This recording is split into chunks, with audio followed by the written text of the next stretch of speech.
Hi welcome to my YouTube channel Techgene. पिछली video में हम लोगों ने स्टेट के बारे में पढ़ा था। हमने देखा था कि स्टेट क्या है, स्टेट क्यों ज़रूरी है, स्टेट को कैसे इम्प्लीमेंट कर सकते हैं फंक्शनल कंपोनेंट में। ये सारी चीज़ें हम लोगों ने पिछली वीडियो में बहुत अच्छे से प्रैक्टिकल एग्जांपल्स के साथ कवर कर ली थी। अगर आप लोगों ने अभी तक पिछली वीडियो नहीं देखी तो काइंडली पिछली वीडियो को ज़रूर देख लेना। ये बहुत इंपॉर्टेंट कॉन्सेप्ट है और हम लोगों ने बहुत ईजी और सिंपल एग्जाम्पल के साथ स्टेट के कॉन्सेप्ट को फंक्शनल बेस्ड कंपोनेंट में इंप्लीमेंट किया था। ठीक है, तो आपने पिछली वीडियो ज़रूर देखनी है। आज की वीडियो का जो हमारा टॉपिक है वो ये है कि हम देखेंगे कि स्टेट के ही कॉन्सेप्ट को हम क्लास बेस्ड कंपोनेंट में कैसे इंप्लीमेंट कर सकते हैं। ठीक है, तो मैं क्या करने वाला हूँ, मैं सबसे पहले यहाँ पर आऊँगा एसआरसी फोल्डर पे और यहाँ पे आके राइट क्लिक करूंगा। राइट क्लिक करने के बाद न्यू फाइल करूंगा और न्यू फाइल में मैं किस नाम से कंपोनेंट बनाऊंगा, स्टेट इन क्लास कंपोनेंट। ठीक है, तो स्टेट इन क्लास कंपोनेंट के नाम से मैं क्या करूंगा, एक कंपोनेंट बनाऊंगा और उसकी एक्सटेंशन क्या रखूंगा, .jsx रखूंगा। यहाँ पर आने के बाद अब मैंने क्या करना है, मैंने सबसे पहले ये करना है कि जब भी हमने क्लास बेस्ड कंपोनेंट बनाना होता है तो हम क्या करते हैं, क्लास का कीवर्ड लिखते हैं। उसके बाद हम अपने कंपोनेंट का नाम देते हैं। कंपोनेंट का नाम क्या है मेरे, स्टेट इन क्लास कंपोनेंट। ठीक है, ये मेरे क्या है, कंपोनेंट का नाम है। ठीक है, तो मैंने क्या करा, यहाँ पे लिख दिया स्टेट इन क्लास कंपोनेंट और उसके बाद मैं कर्ली ब्रेसेस लगा के यहाँ पे मैंने क्लास बेस्ड कंपोनेंट बनाया तो है, लेकिन मुझे कुछ एक्स्ट्रा चीज़ें भी करनी पड़ती हैं। और वो क्या करनी पड़ती हैं कि मुझे यहाँ पर आकर सबसे पहले क्या करना पड़ेगा, इंपोर्ट कराना पड़ेगा। और इंपोर्ट मुझे किसको कराना पड़ेगा, इंपोर्ट मुझे कराना पड़ेगा रिएक्ट को। ठीक है, तो मैं यहाँ पे लिखूंगा इंपोर्ट रिएक्ट। इसके साथ साथ मुझे इंपोर्ट किसको करवाना पड़ता है, यहाँ पे मुझे इंपोर्ट कराना पड़ता है रिएक्ट की ही एक क्लास को जिसका नाम है कंपोनेंट। तो मैंने इसको यहाँ पे क्या करा, कंपोनेंट को यहाँ पे इंपोर्ट करा लिया। उसके बाद मैं क्या करूंगा, मेरी ये जो क्लास है इसको मैं इनहेरिट करवाऊंगा किससे, एक्सटेंड्स का कीवर्ड यूज करते हुए इनहेरिट करवाऊंगा किससे, कंपोनेंट वाली क्लास है। तो कंट्रोल सी करूंगा और यहाँ पे लाके इसको क्या कर दूंगा, कंट्रोल वी से पेस्ट कर दूंगा। तो अब क्या हो चुका है, ये एक कंप्लीट क्लास बेस्ड कंपोनेंट बन चुका है। अब मैं क्या कर सकता हूँ, मैं यहाँ पर अगर इसको एक्सपोर्ट करवा सकता हूँ तो मैं यहाँ पे लिखूंगा एक्सपोर्ट डिफॉल्ट और यहाँ पे मैं लिख दूंगा स्टेट इन क्लास कंपोनेंट। ठीक है, ताकि क्योंकि मैंने इसको एक्सपोर्ट क्यों करवाना है, क्योंकि मैं क्या चाहता हूँ, मैं app.js में इसको इंपोर्ट कराना चाहता हूँ। तो मैं यहाँ पे आके क्या करूँगा, मैं h1 के बाद इसको क्या करूँगा, इंपोर्ट कराऊंगा। तो मैं यहाँ पे आके सिंपल लिखूंगा स्टेट इन क्लास कंपोनेंट। ठीक है, इसको मैंने यहाँ पे क्या करा है, इंपोर्ट करा लिया। ठीक है, कंट्रोल ऐसे सेव कर लेता हूँ, यहाँ पर आ जाता हूँ और एक काम ये करते हैं कि इस फंक्शनल बेस्ड कंपोनेंट को हम यहाँ पे कर देते हैं क्लोज। और यहाँ पर आने के बाद अब मैं क्या करूँगा, जब भी हम क्लास बेस्ड कंपोनेंट बनाते हैं, मैंने आपको पहले भी बताया था, आप सबसे पहले क्या यूज़ करते हो, अंदर रेंडर का मेथड यूज़ करते हो। ये रेंडर का मेथड यूज़ करना लाजमी है और इसके अंदर आप अपनी रिटर्न स्टेटमेंट लिखते हो। ठीक है, तो मैंने यहाँ पे अपनी इस रिटर्न स्टेटमेंट को लिख दिया और रिटर्न स्टेटमेंट को मैं रैप करूँगा किसमें, एक सिंगल टैग में, एक सिंगल एलिमेंट में जिसका नाम होगा div। और इसके अंदर अब मैं क्या कर सकता हूँ, यहाँ पर जितनी भी मल्टीपल स्टेटमेंट देना चाहूँ मैं दे सकता हूँ। मैं इसको h2 बना लेता हूँ। ठीक है, इसको भी मैं यहाँ से क्या कर देता हूँ, h2 कर देता हूँ और यहाँ पे मैं भी सिंपल अपना नाम लिख देता हूँ, फरजीन अली। ठीक है, और कंट्रोल ऐसे सेव कर लेते हैं। मैं यहाँ पे आके क्या करूँगा, npm स्टार्ट की कमांड से अपने रिएक्ट के प्रोजेक्ट को स्टार्ट करूँगा। तो मेरा रिएक्ट का प्रोजेक्ट 3000 पोर्ट पे मेरे वेब ब्राउजर पे रन कर दिया जाएगा। तो देखो ये h1 का टैग है जो कहाँ से आ रहा है, app.js की फाइल से आ रहा है। ये फरजीन अली लिखा हुआ कहाँ से आ रहा है, मेरे क्लास बेस्ड कंपोनेंट से लिखा हुआ आ रहा है। इसका मतलब ये है कि मेरा class based component successfully import हो चुका है, कहाँ पे, मेरे app.js की फाइल में। ठीक है, तो ये चीज़ तो खैर हमें अच्छे से समझ में आ गई है। अब स्टेट्स होते क्या है, पिछली वीडियो में भी मैंने बताया था, मैं इस वीडियो में भी बता देता हूँ। सिंपल, अगर आपसे कभी भी कोई पूछे कि भाई स्टेट क्या है, तो आपने क्या बोलना है, स्टेट आपके पास कंटेनर टू स्टोर डेटा है। जैसे आपके पास वेरिएबल्स होते हैं उनमें आप क्या करते हो, डेटा को स्टोर करते हो, सेम वैसे ही आपके पास स्टेट भी होते हैं जिसमें आप क्या करते हो, डेटा को स्टोर करते हो। अब वेरिएबल और स्टेट में क्या डिफरेंस है, हम सिर्फ वेरिएबल क्यों नहीं यूज करते, हमने ये प्रॉब्लम पिछली वीडियो में डिस्कस करी थी। अगर आप वेरिएबल यूज करते हो तो वेरिएबल से क्या होता है कि अगर आप वेरिएबल को अपडेट कराते हो अपने कंपोनेंट के अंदर तो वो आपके कंपोनेंट में अपडेट नहीं हो रहा था। क्यों नहीं हो रहा था, क्योंकि जब भी आप वेरिएबल का कॉन्सेप्ट यूज करते हो तो आपका जो कंपोनेंट होता है वो री रेंडर नहीं होता है, वो दोबारा से अपने आप को अपडेट नहीं करता है, दोबारा से कंपोनेंट आपका रेंडर नहीं होता है। इसी वजह से आपके पास कॉन्सेप्ट आता है प्रॉप्स का या स्टेट का। स्टेट का कॉन्सेप्ट यूज करते हो, स्टेट में आप अपना डेटा को स्टोर करवाते हो और अगर आपने अपडेट करनी होती है वैल्यू तब भी आप स्टेट का कॉन्सेप्ट यूज करते हुए इजीली अपडेट कर सकते हो। और जब आप स्टेट का कॉन्सेप्ट यूज करते हो तो फिर आपका क्या होता है, कंपोनेंट री रेंडर किया जाता है। रिएक्ट को पता चल जाता है कि भाई यहाँ पे स्टेट यूज करा हुआ है, मतलब यहाँ पे कोई ना कोई चीज अपडेट हो रही होगी, मैं दोबारा से कंपोनेंट को क्या करूंगा, री रेंडर करूंगा। तो जब वो दोबारा री रेंडर करता है तो उसको एक अपडेट मिलती है और वो उसको फिर चेंज करता है, लेकिन ये काम वेरिएबल में नहीं होता है। ठीक है, तो इस वजह से स्टेट का कॉन्सेप्ट आया है। ठीक है, अब स्टेट का कॉन्सेप्ट आप क्लास बेस्ड कंपोनेंट में कैसे इंप्लीमेंट कर सकते हो? क्लास बेस्ड कंपोनेंट में आप यूज स्टेट करके इंप्लीमेंट नहीं करते हो। जैसे हम लोगों ने पिछली वीडियो में क्या करा था, यहाँ पे हमने यूज स्टेट को क्या करा था, इंपोर्ट कराया था और फिर इजीली हमने उसको यूज कर लिया था। क्लास बेस्ड कंपोनेंट में थोड़ा सा डिफरेंट होता है वे, तो अब हम देख लेते हैं कि भाई उसको कैसे करेंगे। सबसे पहला काम आपने क्या करना होता है, आप यहाँ पर आकर बनाते हो एक कंस्ट्रक्टर, ठीक है। तो मैं यहाँ पे क्या लिखूंगा, मैं यहाँ पे लिखूंगा कि भाई कंस्ट्रक्टर मैंने बनाना है। और कंस्ट्रक्टर जब भी आप बनाओगे, आपने काम क्या करना है, आप सबसे पहले यहाँ पे कॉल करवाओगे सुपर मेथड, ठीक है। सुपर का कीवर्ड आप यहाँ पे लिखोगे। अब ये सुपर का कीवर्ड क्या करता है और ये सुपर का कीवर्ड यूज क्यों होता है? ये सुपर का कीवर्ड क्या रिएक्ट की फंक्शनैलिटी है? नहीं, ये जावास्क्रिप्ट की ही फंक्शनैलिटी है। अगर आपने जावास्क्रिप्ट को ओप में पढ़ा हो तो आपको पता होगा सुपर का कीवर्ड क्या करता है, लेकिन मैं दोबारा से बता देता हूँ। सुपर का कीवर्ड आपके पास आप यूज करते हो जब आप ये चाहते हो कि चाइल्ड बेस के कंस्ट्रक्टर के साथ साथ आप पेरेंट क्लास का भी कंस्ट्रक्टर कॉल करवाओ। ये क्या है, आपकी चाइल्ड क्लास है, ठीक है, क्योंकि ये इनहेरिट हो रही है। किससे हो रही है? ये हो रही है इस क्लास से, और ये क्या है, इसका पेरेंट है, ठीक है। ये क्या कर रहा है, ये जो क्लास है ये इनहेरिट हो रही है किससे? कंपोनेंट वाली क्लास से। तो कंपोनेंट वाली क्लास क्या है? पेरेंट क्लास है। तो आप सुपर का कीवर्ड तब यूज करते हो जब आप ये चाहते हो कि ये जो कंस्ट्रक्टर है, ये कंस्ट्रक्टर किसका है? इस क्लास का कंस्ट्रक्टर है ना।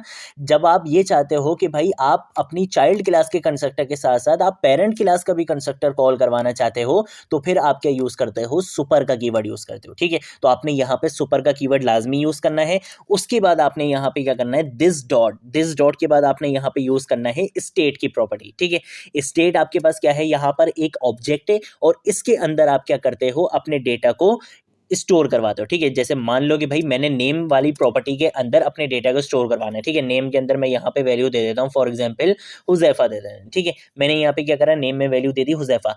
अब इस नेम को मैं यूज कैसे करूंगा? इस नेम को मैं ऐसे यूज करूंगा कि मैं यहाँ पर आऊंगा H2 के टैग में, ठीक है। और यहाँ पर अगर मैं फरजीन अली की जगह कर्ली ब्रेसेस के अंदर, ठीक है, कर्ली ब्रेसेस के अंदर मैं क्या लिखूंगा, मैं यहाँ पे लिखूंगा दिस डॉट स्टेट डॉट, और मेरी प्रॉपर्टी का क्या नाम है, नेम। तो मैंने यहाँ पे लिख दिया this dot state dot name. सिर्फ इतना काम करना है मैंने, और यहाँ पे कंट्रोल ऐसे सेव करूंगा, चलकर अब आपको दिखाऊंगा। तो देखो यहाँ पे क्या लिखा हुआ आ चुका है, हुजैफा लिखा हुआ आ चुका है, ठीक है। तो हमने यहाँ पे क्या करा है, स्टेट के कॉन्सेप्ट को इंप्लीमेंट तो कर लिया। स्टेट में क्या होता है, आपके पास दो चीजें होती हैं। एक तो आपकी होती है करंट वैल्यू, इनिशियल वैल्यू, जो मैंने यहाँ पे पास करवा दी। एक आपके पास मेथड होता है सेट स्टेट का मेथड, जिसका यूज करते हुए आप क्या करते हो, अपनी वैल्यू को अपडेट करते हो। तो उसको कैसे यूज करना है वो अभी हम देख लेते हैं। उसके लिए मुझे क्या करना पड़ेगा, मैं एक बटन बनाना चाहता हूँ, ठीक है। मैं क्या चाहता हूँ कि भाई जब मेरे बटन पे क्लिक किया जाए तब मेरी वैल्यू क्या हो जाए, अपडेट हो जाए, यहाँ पे नेम क्या हो जाए, चेंज हो जाए। तो उसके लिए मुझे क्या करना पड़ेगा, मैं यहाँ पर आता हूँ, इसको मैं जरा थोड़ा सा नीचे कर लेता हूँ, और मैं यहाँ पर आने के बाद एक बटन बना लेता हूँ, ठीक है। तो मैं यहाँ पे बटन यूज करूंगा, और इस बटन का नाम मैं यहाँ पे रख लेता हूँ क्लिक मी। इसके साथ साथ मैं क्या करूंगा, इस बटन को एक इवेंट लिस्नर दे दूंगा, किस नाम से, ऑन क्लिक का इवेंट लिस्नर, ठीक है। कि भाई जब मेरे बटन पे क्लिक किया जाए तो आपने करना क्या है, आपने अपडेट नाम का एक फंक्शन कॉल करवा लेना है। क्लास बेस्ड कंपोनेंट में जब भी आप काम करते हो तो आप अब क्या करोगे, अपने फंक्शन को यहाँ पे कैसे कॉल करवाओगे, आपने यहाँ पे एरो फंक्शन लाजमी यूज करना है, ठीक है। आपने यहाँ पे यूज करा अपना एरो फंक्शन। उसके बाद आप क्या करोगे, आप यहाँ पे लिखोगे दिस डॉट के बाद आपने क्या करना है, अपने फंक्शन का नाम बताना है। मैंने यहाँ पे नाम बता दिया अपने फंक्शन का, अपडेट नेम, ठीक है। और उसके बाद मैंने यहाँ पे पैरेंथेसिस लगानी। अगर मैं यहाँ पे एरो फंक्शन यूज नहीं करूंगा, ठीक है, अगर मैं यूज नहीं करूंगा तो आप देखो अभी होगा क्या।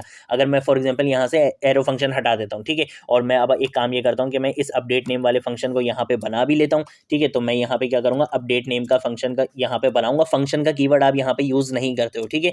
आपने क्या करना है, आपने यहाँ पे अपडेट नेम का जो भी आपका फंक्शन था, जिस नाम से भी आपका फंक्शन था, आपने यहाँ क्या करा, उस नाम से अपने फंक्शन को यहाँ पे बना लिया। और यहाँ पे मैं बोलूँगा कि भाई जब भी बटन पे क्लिक किया जाए तो आपने क्या करना है, अलर्ट करवा देना है हाई का, ठीक है। अब अगर मैं यहाँ पर ये जो ऑन क्लिक के बाद अगर मैं यहाँ पर एरो फंक्शन यूज नहीं करूंगा, तो ये चीज़ हमने पहले भी डिस्कस करी थी। मेरे पास क्या होगा, कंट्रोल ऐसे सेव करूंगा, चलकर आपको दिखाऊंगा। तो मैंने एक बटन पे क्लिक भी नहीं किया और ये मेरा क्या हो चुका है, ऑलरेडी कॉल हो चुका है। तो ये चीज़ हमने पहले भी डिस्कस करी थी। अगर आप लोगों ने पिछली वीडियोस नहीं देखी तो भाई पिछली वीडियोस को जरूर देख लेना, ठीक है। ये चीज़ हमने डिस्कस करी थी क्लिक इवेंट वाली वीडियो में। ये चीज़ मैंने आपको यहाँ पे बताई थी कि आप यहाँ पे क्या करते हो, इस तरीके से एरो फंक्शन का यूज लाजमी करते हो, ठीक है।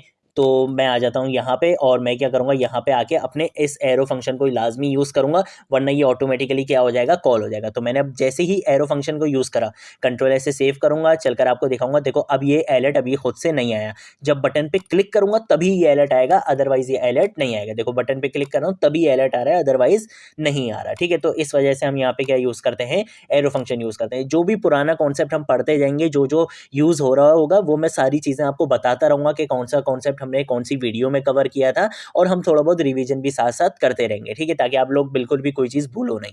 तो अब मैंने यहाँ पे ये तो बोल दिया कि भाई ये मेरा फंक्शन है, ये कॉल हो जाएगा जब मैं अपने बटन पे क्लिक करूंगा। अब मैं ये चाहता हूँ कि भाई जब मेरे बटन पे क्लिक किया जाए तो इस h2 की वैल्यू क्या हो जाए, अपडेट हो जाए। अगर सिंपल वेरिएबल यूज करता तो मेरी वैल्यू अपडेट नहीं होती, क्योंकि मेरा कंपोनेंट री रेंडर नहीं होता। मैंने यहाँ पे क्या यूज करा है, स्टेट्स का कॉन्सेप्ट यूज करा है। तो मैं यहाँ पे क्या करूंगा, यहाँ पे मेरे पास स्टेट ही मुझे क्या करता है, एक मेथड प्रोवाइड करता है जिसका नाम होता है सेट स्टेट का, और उसका यूज करते हुए मैं क्या कर सकता हूँ, अपनी वैल्यू को अपडेट कर सकता हूँ। तो क्लास बेस्ड कंपोनेंट में आपने क्या करना होता है कि आप दिस का कीवर्ड लिखोगे, दिस का कीवर्ड आपने लाजमी यूज करना है, ठीक है।